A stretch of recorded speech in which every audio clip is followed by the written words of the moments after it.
자, 이번 7급 노동법 같은 경우는 뭐 문제 자체는 우리가 주로 예상했던 대로 주로 나왔었고요. 이제 강의 시간에 많이 말씀드렸던 것처럼 그 9급에 비해 난이도가 높긴 한데 우리가 막 생각하지 못했던 막 이상하게 나오는 것들이 아니라 기본적으로 기존의 그 타 시험에 있던 기출들 중심으로 주로 출제가 되고요. 다만 이제 기타 법령에서 한 두 개 정도 좀 생소한 것들이 나오게 됩니다. 그래서 올해 문제 같은 경우도 기타 법령에서 한 두 문제 정도 좀 생소한 게 있었음에도 불구하고 전반적으로는 이제 우리가 예상했던 대로 그렇게 나왔다 이렇게 생각할 수 있을 것 같습니다. 하나씩 한번 보도록 하시죠. 예. 1번 문제 가겠습니다. 근로기준법상 여성 및 소녀에 대한 설명으로 옳은 것은 돼 있어요. 간단한 문제죠. 조문 문제라서. 1번 보시게 되면 뭐 미성년자는 독자적으로 임금을 청구할 수 없다 땡이네요. 할 수 있죠.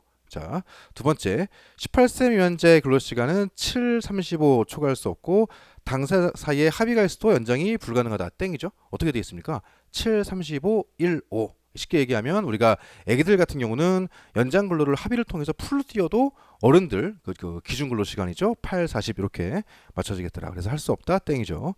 3번 질문 가시게 되면 생리휴가가 이제 과거엔 유급이었어요. 근데 2003년도에 1주 40시간제 들어오면서 무급으로 바뀌었죠. 유급 틀렸고요. 4번 법에 있는 거네요. 정답 되겠습니다.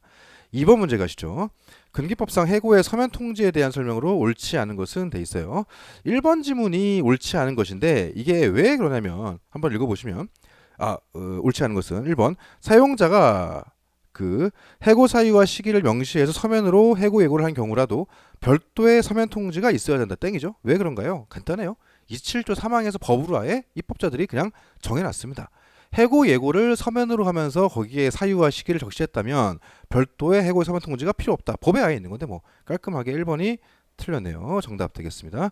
2번 질문 가시게 되면 징계해고의 경우에 그냥 막연하게 그냥 뭐 사실 요게 이제 그 4번하고도 연결되는 건데요. 2번 질문 같은 경우에 기본적으로 징계해고하는데 막연히 그냥 뭐 취업규칙 몇 조 위반 이렇게 하면 되는 게 아니라 구체적으로 너의 어떤 면이 싫어 이렇게 적시를 해줘야 되죠. 요거 맞는 거고요. 4번 질문도 마찬가지예요. 시용관계에서 본채용 거절하는 거 해고잖아요. 그러니까 사유와 시기를 적시하는데 구체적으로 왜 본채용 거절하는지를 적어줘야죠. 막연히 그냥 이제 뭐 본채용 거절로 인한 해고 이런 것들이 아니라 구체적으로 어떤 이유 때문에 업무 적격성이 맞지 않는 것 같아서 본채용을 거절한다 이런 식으로 실질의 해고니까 적시가 돼야 됩니다. 마찬가지죠. 3번 질문 같은 경우에 이메일은 원칙적으로 서면이 아니죠. 그럼에도 불구하고 일정 요건 하에서는 예외가 인정되는 경우가 있더라. 그러니까 예를 들어 지문이 이메일은 서면과 동일하다. 그러면 땡이에요. 근데 그게 아니고 여기 나온 지문처럼 유효하다고 보아야 할 경우가 있다. 예외적으로 이런 경우라면 이게 맞는 지문이 되겠습니다. 그래서 틀린 지문 1번 되겠네요. 3번 문제 가도록 하겠습니다. 3번 문제 고평법 이야기죠. 1번 지문 보시게 되면 사업주는 직장 내 성희롱 관련해 가지고 피해 입은 근로자 또는 피해를 입었다고 주장하는 자가 조사 과정에서 성적 수치심을 느끼지 않도록 해야 한다. 뭐 중요한 부분이죠. 많이 보셨던 낯익은 부분일 겁니다. 맞는 거고요. 2번 질문 가시게 되면 사업주가 성희롱 발생 사실을 신고한 근로자에 대해서 파면 등 불리한 처우를 하는 경우는 하는 것은 형사처벌 대상이 아니다. 이게 틀렸죠. 왜 그런가요? 기억을 떠올려 보시면 직장 내 성희롱이 발생했을 때 사업주한테는 기본적으로 가해자에 대한 징계 등 조치 의무가 부과돼요. 근데 가해자에 대한 징계 등 조치 의무를 이행하지 않으면 그거는 과태료가 부과되고요. 그런데 피해자에 대해서 그것 때문에 불이익을 주었다. 그거는 범죄가 되는 거죠. 우리 많이 보던 것들이죠. 그래서 2번 틀렸네요. 정답 되겠습니다. 3번 지문, 4번 지문은 맞는 건데요. 이거 주의할 게 뭔가요? 3번 지문에 요청할 경우, 4번 지문에 요청하면 그렇죠? 그래서 둘 다 요청이 없음에도 불구하고 회사가 마음대로 하는 거 이게 안 되는 거죠. 그래서 그 부분이 출제 포인트였는데 둘 다 맞는 걸로 이렇게 들어가 있습니다. 3번 문제 정답 2번 되겠습니다. 4번 문제 가시죠. 노조법상 분호에 대한 설명으로 옳지 않은 것은 1번 지문 근로자가 어느 노조에 탈퇴할 것을 고용 조건으로 하는 사용자 행위 법에 떡하니 나와 있죠. 81조 이제 나와 있는 반주합 계약 2호에 나와 있는 반주합 계약으로서의 부당 동행이 되겠고요. 2번 지문 보시게 되면 정당한 이유 없이 교섭을 거부하거나 해태하면 분호가 된다. 81조 3호에 있는 거죠. 전형적 의미의 분호가 되겠습니다. 3번 질문 가시게 되면 노동조합에 가입하려고 하는 근로자에 대하여 사용자가 분호를 하였다면 노동조합도 자신의 권리를 침해할 수 있으므로 당할 수 있으므로 독자적으로 분호에 대해서 구제 신청권을 가진다 되어 있습니다. 예를 들어 이런 거죠. 참고로 말씀을 드려보면 A 기업이 자 B 노조가 있고 B 노조의 조합원인 갑이 있는 거예요. 뭐 예를 들어서 사유는 다양할 수 있죠. 이 갑이 이번에 노동조합에 가입하였다. 뭐 이럴 수도 있고 신규 조합원 그럴 수도 있고 혹은 이 갑이 이번에 출마를 해가지고 노동조합 위원장에 당선되었다. 뭐 이럴 수도 있고요. 변수는 다양합니다. 예를 들어서 이 A 기업이 이 갑의 노조 활동 뭐 신규 가입이든 혹은 뭐 뭡니까 뭐 교섭위원 활동이든 노동조합 위원장 출마든 뭐든지 간에 이 조합원의 노조 활동을 이유로 불이익을 주었다. 라고 치자고요. 그러면 이 갑 입장에서는 뭔가요? 81조 1호가 걸리는 거죠. 정당한 노동조합 활동을 이유로 하는 그렇죠. 그것으로 인하여 발생된 불이익 취급이니까 얘는 불이익 취급으로서의 부당노동 행위를 주장할 수 있는 거고요. 그 다음에 이 갑에 대한 불이익 취급은 노조 입장에서는 뭐예요? 예를 들어서 얘가 신규 조합원인데 노동조합 가입했다고 불이익을 주었다. 그럼 노조 입장에선 노조 가입한 사람 불이익 줘가지고 노조 가입 못하게 막으려고 하는 거잖아요. 이 사람 입장에서 노조 입장에선 지배 개입이 되는 거죠. 81조 4호에 나와 있는 같은 맥락으로 이 갑이 노동조합 위원장에 출마해가지고 당선되었음을 이유로 잘라버렸다. 사용자가 불이익을 주었다. 이래버리면 개인 입장에선 정당한 노조 활동을 이유로 하는 불이익 취급이지만 노조 입장에서 어떻게 되겠습니까? 위원장을 날려가지고 노조의 조직 운영을 뭐 지배하거나 개입하는 행위로 봐가지고 지배 개입의 분호를 독자적으로 할 수가 있게 되는 거죠. 그러니까 3번 지문 맞는 게 되겠죠. 4번 지문 이거 뭐 쉬운 거죠. 어떻게 되어 있습니까? 지배 개입 같은 경우는 그 간결권 침해라는 결과 발생을 요건으로 하지 않잖아요. 너무 뻔한 지문이라서 정답 4번 되겠습니다. 그래서 지금까지 문제 그렇게 어렵지 않죠. 5번 문제 가보겠습니다. 노조법상 단협의 유효기간에 대한 설명으로 옳지 않은 것은 되어 있습니다. 1번 법에 있는 거죠. 2년 초과할 수 없다. 맞고요. 2번 질문 가보시게 되면 끝부분이 틀린 건데 왜 그런가요? 그러니까 근로계약으로 화체된다. 이건 문제가 없는데 끝부분에 해고 사유 및 해고의 절차 뭔가요? 클로 조건이네. 그러니까 이것도 규범적 부분으로서 단협이 실효되면 근로계약으로 화체가 되는 거죠. 이 부분이 틀렸네요. 그렇죠. 정답 2번 되겠습니다. 3번 지문 같은 경우 법에 있는 거고요. 4번 지문 같은 경우도 뭐 최근 판례긴 한데 별거 아니에요. 노사가 합의하면서 단협의 모든 내용들이 다 2년간 유효함 이렇게 할 필요는 없지 않습니까?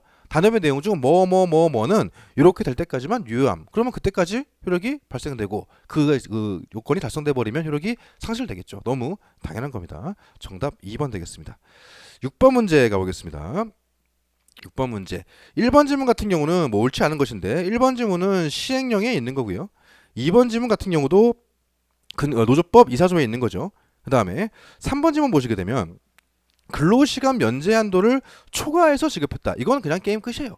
그렇죠? 사실 운영비 원조 같은 경우는 자주성을 침해하는 운영비 원조가 있고 자주성을 침해하지 않는 운영비 원조가 있단 말이에요. 근데 아직까지 대법원 입장은 그런 거 안 따지고 법에서 허용하고 있는 수준을 뛰어넘은 운영비 원조는 다 분호야 라는 게 이제 법원의 입장이고요. 거기에 대해서 헌법재판소에서 이 규정에 대해서 헌법 불합치 결정을 내렸죠. 그러다 보니까 운영비 원조 그 자체는 대법원의 입장을 취할 때하고 헌재 결정을 따를 때하고 조금 애매모호한 부분이 있어요. 근데 요 지문 같은 경우는 그 뒤에 거를 날린다 하더라도 근로시간 면제 한도를 초과해서 지급된 것 이거는 뭐 그 자체로 게임 끝난 거죠. 이거는 그 부당노동에 해당하는 거예요. 그러니까 이제 옳지 않은 거 정답 3번 되겠네요.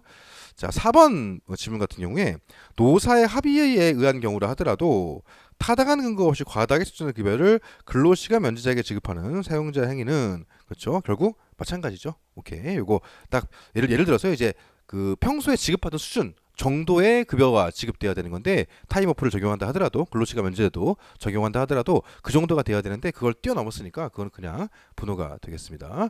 7번 문제는 간단하죠. 답은 1번이에요. 왜 그런가요? 근로시간 휴게시간의 특례죠. 그렇죠. 운송업 같은 경우에 예를 들어서 그 근로자 대표에 서면 합의를 하게 되면 두 가지가 빠지는 거죠. 근로시간이 1주 12시간 초과하게 연장을 시킬 수 있고요. 휴게시간을 변경할 수 있는 거잖아요. 보시게 되면 기억 12시간 초과해서 연장 가능하다. 니은 휴게시간 변경할 수 없다 아니잖아요. 변경할 수 있다죠. 자, 그 다음에 디귿 보시게 되면 근로일 종료 후 요 최근에 들어온 거죠. 뭐가 틀렸습니까? 10시간이 아니라 11시간이죠. 그래서 답은 기억 되겠습니다. 자, 8번 문제 가보시면 근로기준법상 징계에 대한 설명으로 판례 입장으로 옳은 것은 돼 있어요. 1번 지문 많이 보시던 거죠. 소명권 부여라는 건 소명기에만 부여하면 되는 거지 꼭 소명 행위가 있어야 되는 건 아니에요. 그러니까 사용자가 부여했는데 근로자가 안 했다, 포기했다, 그럼 많은 거지 뭐. 그렇죠. 그래서 이거 꼭 있어야 되는 건 아니죠. 그 다음에 2번 질문 같은 경우에 어떻습니까? 많이 보던 질문이죠.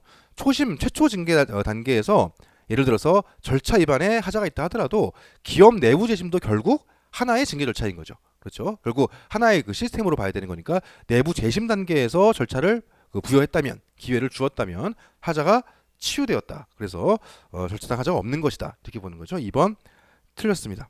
자, 3번 지문 보시게 되면 단협 등의 징계 재심에 관한 절차가 규정되어 있는 경우 재심을 전혀 이행하지 않으면 안 되죠. 그렇죠. 근데 지문 어떻게 되어 있습니까? 이행하지 않거나 절차에 중대 하자가 있어 재심 효력을 인정할 수 없더라도 원래의 징계 처분이 요건을 갖추고 있다면 원래 징계 처분은 유효하다. 아니죠. 재심은 그 자체로 또 보장이 돼야 되는 거죠. 그래서 이것도 틀렸고요. 4번이 맞는 거죠. 사실은 이제 길게 보면 1번 지문하고 큰 의미에서는 그 연결되는 그런 부분입니다. 사용자 입장에서는 기회만 부여하면 되는 거지 꼭 그게 이루어져야 되는 건 아니에요. 근로자가 안 할 수도 있는 거니까 정답 4번 되겠습니다. 자, 9번 문제 가시죠. 근기법상 통사임금에 대한 판례 입장으로 옳은 것은 간단한 문제예요. 기억 어떻습니까? 근무일수에 비례한 만큼 일할 정산해주지 않으면 특정 시점 재직 중인 자에게만 지급하는 건 통사임금에서 빠지죠. 오케이? 많이 보던 거예요. 자, 이렇게 되어 있습니다. 자, 보시게 되면 기억 특정 시점에 재직 중인 근로자에게만 지급하기로 정해져 있는 임금은 특정 시점 전에 퇴직한 근로자에게 근무 일수에 비례한 만큼 임금이 지급되는 경우라 할지라도 통사임금에 포함되지 않는다. 아니죠. 뭐가 틀렸습니까? 중간에 퇴사한 사람들한테 일할 정산을 안 해줘 버리면은 통임에서 빠지는 거지만 일할 정산을 해주는 거면 통임에 포함되는 거죠. 여기 보면 어떻게 돼 있어요? 근무 일수에 비례한 만큼 임금이 지급되는 경우 이건 통사임금에 들어가는 거지. 틀렸죠. 예. 자, 니은 보겠습니다. 통사임금에는 모든 근로자에게 지급되는 임금뿐만 아니라 일정한 조건 기준 따라 모든 근로자 일률성의 기본 판례 법리죠. 니은 맞는 거고요. 자, 디귿 같은 경우도 고정성의 아주 기본적인 내용들이죠. 맞는 겁니다. 자, 리얼도 마찬가지죠.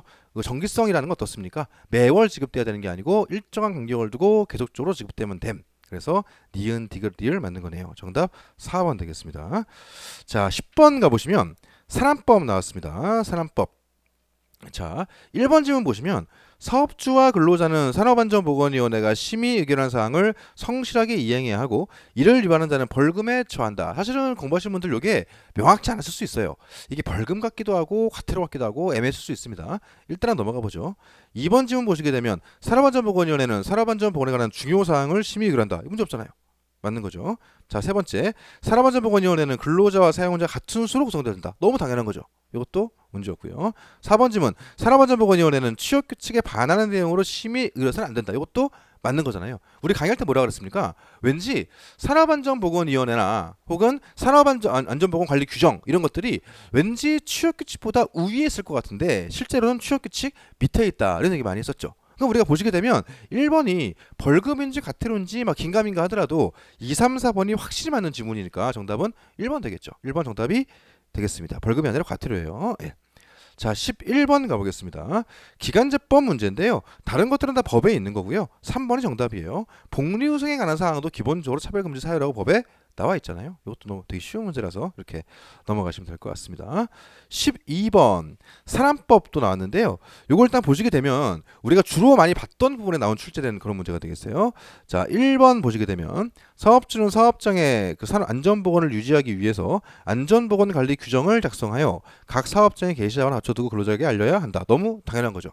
2번 질문, 산업안전보건위원회가 설치되어 있는 사업장에 사업주가 안전보건 관리 규정을 작성하거나 변경할 때는 산업안전보건위원회의 심의 의결을 거쳐야 한다. 요거 주로 많이 나오던 출제 포인트죠. 원칙적으로 산업안전보건위원회 이게 맞는 겁니다. 2번도 맞네요. 근데 문제가 뭔가요? 산업안전보건위원회가 없는 경우가 문제예요. 그럼 어떻게 됩니까? 거기선 근로자 대표가 되는 거죠. 주체가. 3번 질문 가보겠습니다. 산업안전보건위원회가 설치되어 있지 아니한 사업장의 사업주가 안전보건 관리 규정을 작성하거나 변경할 때에는 근로자 과반수의 의견이 아니고 기본적으로 과반수가 아니죠. 근로자 대표가 나오게 되는 거죠. 그래서 이건 우리가 많이 봤던 그런 내용들 되겠습니다. 자, 3번 정답 되겠네요. 틀린 건 뭐 4번도 그렇죠. 단협 및 취업규칙에 반할 수 없다. 왠지 애들보다 위에 있을 것 같지만 실제로 밑에 있다. 많이 하던 얘기죠. 자, 13번 가보겠습니다. 근로기준법상 취업규칙에 대한 판례 입장으로 옳은 것은 돼 있어요. 자, 1번 질문. 정년 단축과 같이 취업규칙이 없던 상황 신설하는 거 불이익이죠. 너무 쉽네. 이거 불이익이에요. 틀렸네. 자, 2번 질문. 노사협의회 근로자위원들이 취업규칙의 불이익한 개정에 동의함에 있어서 사전에 근로자들의 의견을 취합해서 의사표시를 대리하여 동의권을 행사한 것이 아니라면 노사협의회 근로자위원들의 동의를 얻은 것은 종전의 취업규칙이 적용을 받고 있던 근로자의 과반수를 얻은 것과 동의를 시할 수 없다. 맞네요. 우리 뭐라 합니까? 기본적으로 노사협의회 위원들의 동의는 과반수의 동의가 아니니까 이건 동의가 될 수가 없어요. 대신에 노사협의 위원들이 직원들의 위임장 받아가지고 그거를 대리해서 하는 경우라면 그때는 가능할 수도 있겠죠. 근데 일반적 의미에서 노사협의회가 과반수를 대체할 수 있을 것이냐 말도 안 되는 거지. 그렇죠? 그래서 요거 2번 정답 되겠습니다. 3번 질문 뭐 많이 보던 거죠. 신규 입사자한테는 동의받지 못한 취업규칙이 그냥 적용되는 거죠. 그래서 요거 끝부분에 효력이 없다 되어 있는 거 이게 틀렸고요. 4번 질문 요거 뭡니까? 노동조합 가입 자격은 취업규칙 불이익 변경에서 포인트가 아니에요. 가입 자격이 어떻게 된 노동지가 중요한 게 아니고 기존의 그 취업 규칙에 적용을 받던 근로자의 과반수가 조직된 노동조합인가 이걸 보는 거잖아요. 그러니까 4번도 틀렸네요. 정답 2번 되겠습니다. 자, 넘어가시죠. 14번 문제 가시게 되면 최저임금법에 대한 설명으로 옳지 않은 것은 되어 있습니다. 요게 이제 정답은 1번인데 조금 난감했을 수도 있을 것 같아요. 이게 우리가 문제 자체가 어렵지는 않은데 좀 낯선 부분이라서 조금 난감했을 수 있을 것 같긴 합니다. 일단 1번 정답인데 이게 왜 정답이냐면 상시 1명 이상의 근로자 얘 때문에 그래요. 답은 뭔가요? 모든 사업 또는 사업장이죠. 기본적으로. 그러니까 상시 1명 그래버리면 한 명을 썼다가 안 썼다가 썼다가 안 썼다가 이래버리면 상시 1명이 안 되죠. 그럼 거기 빠지는 거냐? 그게 아니잖아요. 우리가 하루에 1명을 쓰더라도 딱 한 번만 쓰더라도 최저임금은 지켜줘야 되는 거니까 그런 면에서 1번이 틀린 게 되겠습니다. 2번 질문 우리가 주로 많이 보는 것들이죠. 이건 딱히 문제가 없을 것 같고요. 3번 질문 같은 경우도 어떻게 되어 있습니까? 장관은 최임위가 심의에 제출한 최저임금에 따라서 결정하기가 어렵다고 볼 수가 있어요. 그럼 어떻게 돼요? 재심의를 요청할 수 있지. 그럼 최저임금위원회에서 재심의를 했는데 또 똑같은 내용으로 또 심의 의결되었다. 그때는 장관이 거부를 못해요. 물론 재심의 의결은 요거는 좀 더 까다롭긴 한데 거기에 대해서는 우리가 거부를 못하게 되어 있습니다. 이것도 이렇게 많이 좀 보던 그 낯익은 그런 부분이니까 이래 볼 수 있을 것 같고요. 4번 질문은 뭔가요? 되게 자주 나오는 질문이죠. 근데 항상 들었던 말씀처럼 이거는 되게 자주 나오는데 틀린 질문으로 나온 적이 한 번도 없어요. 맞는 거 이렇게 보시면 될 것 같습니다. 자, 특히 이제 그 4번 질문 끝부분에 종류별로 구분하여 정할 수 있다. 여기 있었죠. 구분하여야 한다가 아니고 구분하여 정할 수 있다. 돼 있었습니다. 지금은 어떻습니까? 구분하여 정할 수 있지만 구분 안 하고 있다. 이렇게 말씀을 드렸었죠. 정답 1번 되겠습니다. 그래서 1번 질문 자체가 좀 낯설 수 있는데 결론적으로는 맞추기는 쉬웠던 그런 문제를 볼 수 있을 것 같아요. 자, 15번 질문 가보시죠. 근기법상 연차 유급 휴가에 대한 설명으로 옳지 않은 것은 돼 있어요. 1번 틀렸네요. 시기 변경권이잖아요. 그 법에 떡하니 있는 건데 사용자는 시기 변경권을 행사할 수 있죠. 오케이. 2번 질문 같은 경우도 이거 이제 뭡니까? 가산휴가를 생각해 보면 되지. 1년 지난 다음부터 그때부터 2년마다 하루니까 예를 들어 1, 2, 3때 한 번, 5회 한 번, 7회 한 번. 그러면은 3일 가산되네요. 맞는 거고요. 그다음에 3번 문제 같은 경우에 그 육아휴직으로 뭡니까? 육아휴직 때문에 휴업한 기간은 출근한 것으로 간주한다. 60조 6항에 있는 거죠. 이것도 법에 있는 거고요. 그 다음에 마찬가지로 4번 질문 같은 경우에 사용 촉진제 있지 않습니까? 61조에 있는 거. 사용 촉진제를 적법하게 시행했다면 보상 의무가 없죠. 그것도 맞는 거고요. 정답 1번 되겠습니다. 그래가지고 15번까지는 문제를 풀이하시는데 그렇게 큰 무리가 없었을 것 같은데 이제 공부 좀 하신 분들이 처음으로 좀 막혔다는 느낌이 들었을 때가 16번 질문이었을 것 같아요. 이거 한번 보도록 하겠습니다. 파견법상 근기법 및 산안법 적용에 대한 특례 내용으로 옳지 않은 것은 돼 있어요. 우리가 기본적으로 뭐라 그랬습니까? 기본적으로 임금은 파견사업주예요. 그 다음에 산업안전보건법은 사용사업주고 요건 다 알고 있단 말이에요. 임금은 파견사업주, 산업안전보건법은 사용사업주 요걸 알고 있단 말이죠. 그걸 깔아놓고서 한번 감각을 살려가지고 한번 보도록 합시다. 1번 질문. 근기법상 임금지급 관련해서 파견사업주가 대통령령이 정하는 사용사업주의 규칙사유로 인하여 근로자의 임금을 지급하지 못한 때에는 사용사업주가 연대 책임을 진다. 자, 우리는 알고 있어요. 임금은 파견사업주 이렇게 알고 있단 말이죠. 근데 요거 질문을 처음 보는 거라 하더라도 파견사업주가 임금을 지급하지 못한 이유가 사용사업주 뭐 예를 들어서 파견비를 잘 안 줬다. 그럴 수 있지 않습니까? 그런 경우라면은 같이 연대 책임 질 수 있겠다. 우리가 도급 사업에서 직상수급인의 규칙 사유로 그것도 있잖아요. 그럼 비슷한 맥락으로 우리가 추론을 할 수 있었을 것 같아요. 낯설다 하더라도. 그래서 1번은 맞는 거고요. 자, 2번 질문 보시게 되면 근기법상 유급휴가와 관련하여 사용사업주가 파견근로자에 대해서 유급휴가를 주는 경우 휴가에 대해서 유급으로 지급되는 임금은 파견사업주가 지급해야 한다. 이유는 뭔가요? 파견사업주가 임금이니까. 오케이. 임금은 파견사업주. 문제 없어요. 자, 3번 질문 보시게 되면 산안법에 따른 정기적인 안전보건에 관한 교육 의무 누가 지겠어요? 기본적으로 사용사업주가 지겠지. 산업안전보건법은 산안법은 사용사업주니까. 이게 정답이에요. 4번은 뭐냐면 산안법에 따라 사업주가 정기적으로 실시해야 하는 건강진단 이거 누가 하는 거예요? 당연히 사용사업주가 하는 거지.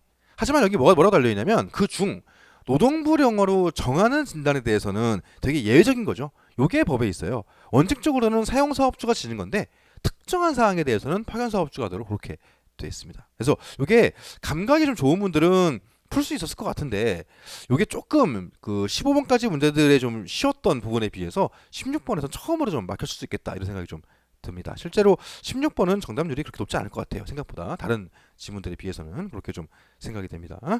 자, 17번 이것도 눈에 발라놓으셨던 분들한테는 그렇게 어렵지 않았을 것 같은데 이게 좀 대충 보고 넘어가신 분들한테는 조금 난감했을 수 있어요. 하지만 17번 같은 경우도 좀 감각을 살려보시면 충분히 할 수가 있어요. 왜 그러냐면 일단 사용자가 주지를 해야 되는데 동그라미 1, 2, 3까지 그렇다고 치고 4번에 최저임금에 대한 이의제기 방식이 말이 안 되는 거예요. 왜 그런가요?